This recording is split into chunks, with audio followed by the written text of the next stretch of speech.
Hi guys, আসসালামু আলাইকুম। কেমন আছেন সবাই? আশা করি ভালো আছেন। আলহামদুলিল্লাহ, আমিও ভালো আছি। আজকে নিয়ে এলাম রসমালাই। হাফ লিটার দুধ জ্বালিয়ে ছানা কেটে নিলাম।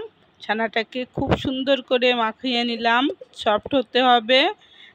রসমালাই বানাইতে গেলে একটু নরম করে করে নিলাম। 2 হাতের তালু দিয়ে গোল গোল করে নিলাম। এদিকে হাফ লিটার দুধ জ্বালিয়ে আবার একটু ঘন করে নিলাম। তার ভিতরে আবার প্যাকেটের দুধ দিয়ে দিলাম। দিয়ে একটু জাল দিয়ে ঘন করে নেব। 2টো এলাচ দিয়ে দিছিলাম, একটু স্বাদ বা ঘ্রাণ হবে এই জন্য। এখন যখন উতলাই গেছে তখন এই যে রসমালাইগুলো দিয়ে দেব। এর ভিতর ছেড়ে দিলে 10 মিনিট এভাবে ঢাকনি দিয়ে ঢেকে জাল দেব। জাল দিয়ে এই যে হয়ে গেল আমার রসমালাই তৈরি হয়ে গেল। নরম সফট মিষ্টি রসমালাই।